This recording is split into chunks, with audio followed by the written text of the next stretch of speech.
How y'all feel about more victories? Now listen, I'm not getting too beside myself. You say, what do you mean moral victories, G. Bush? We don't do moral victories about wins and losses. Let me throw a scenario out there. And so you guys be ready. I'm ready to put the 1 and the 2 in there.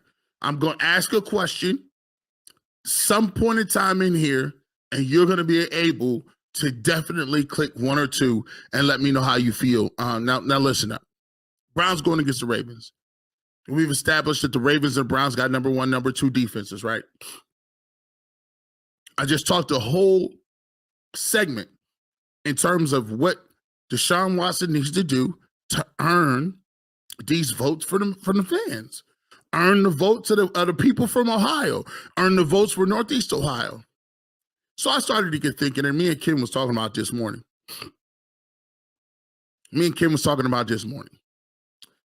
And he made me think about something. If Deshaun Watson, because here's what usually happens on sports talk radio. Earl can attest to this. When the Browns lose, and when we go do the post-game show, and by the way, make sure you keep it locked. The post-game show will be 2-minute warning. Your boy G. Bush, Earl, Mikey McNuggets. Make sure you guys check that out. Make sure you subscribe. You'll get a notification for that as well. The most popular post-game show in the city. You already know what it is.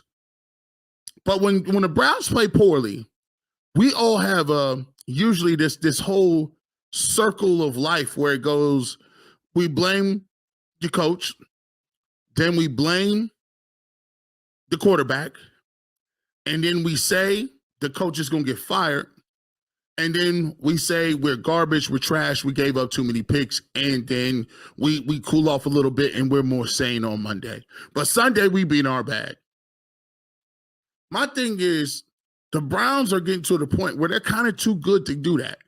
And what I mean by that is they're sitting at 5-3. If they lose the game to the Baltimore Ravens, and the game is hard fought, but Baltimore and Lamar Jackson, who's playing at an MVP level, they get the ball last, matriculate down the field, and they get a ball to Justin Tucker and kick a 65-yard field goal, and they win by 1 point. I can't get on the post-game show and say Kevin Stefanski got to get fired tomorrow. And on top of that, Deshaun Watson is garbage and trash, and we should have never gave him no picks or no money for him.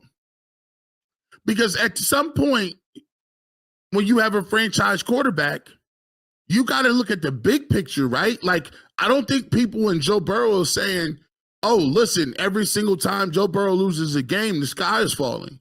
I don't think the Bills do that. I know the Bills have been disappointing in the playoffs, but I don't think their team, they're losing and hanging on every single loss.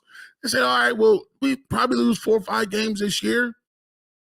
But when you got a franchise quarterback, you understand that any given game, any given Sunday, in any given period of time, that guy could go out there and throw a gem of a football game and keep you in the game.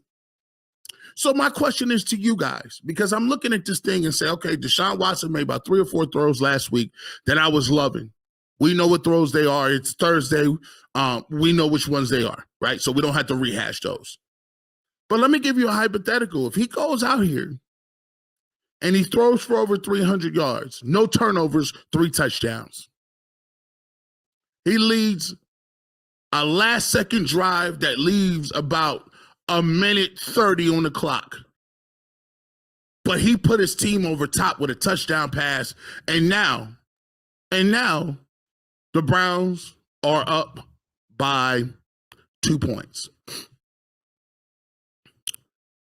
Lamar Jackson gets the football, holding penalty or some sort of penalty, moves the ball up to the 35-yard line of Baltimore. They matriculate the ball downfield. He's able to scramble, get out of bounds, and give Justin Tucker a shot at one of the longest field goals in history. He hits the field goal. Browns lose a heartbreaker by 1.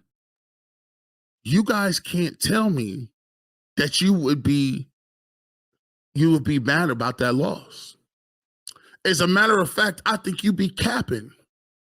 If that scenario played off, you're capping if you tell me that you would not be encouraged next game because of the way Deshaun Watson played?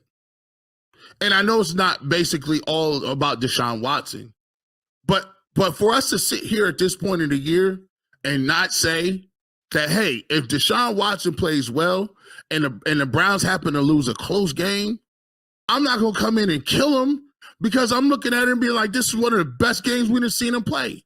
And if he can play that way, I know for a fact Pittsburgh is winnable and every other game is winnable down the line.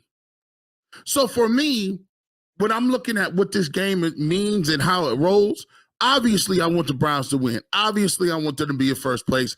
And I don't want to keep losing 2 games with the Baltimore Ravens every single year. But the first game, let's be honest, DTR was the guy. What I'm asking you today is, as we sit here, about 3:38, if the Cleveland Browns played that way, but they happen to lose a tough game, would you accept that and be encouraged moving forward? Give me a 1 for yes, 2 for no. 1 for yes, 2 for no. And if you say no, why would you not be encouraged? Give me a reason why. Just don't say it, right? Just, you know how we do over here. Just give me a reason, right? So if the Browns are in this situation, and I know we don't play moral victories, right? But if Deshaun Watson throws for 300 plus 3 touchdowns, no interceptions, does not turn the ball over, period, leads a last-second drive, and looks like the guy we thought he was, but we lose a close game, are you going to be encouraged? 1 for yes, 2 for no. And if you say 2 for no, let me know why.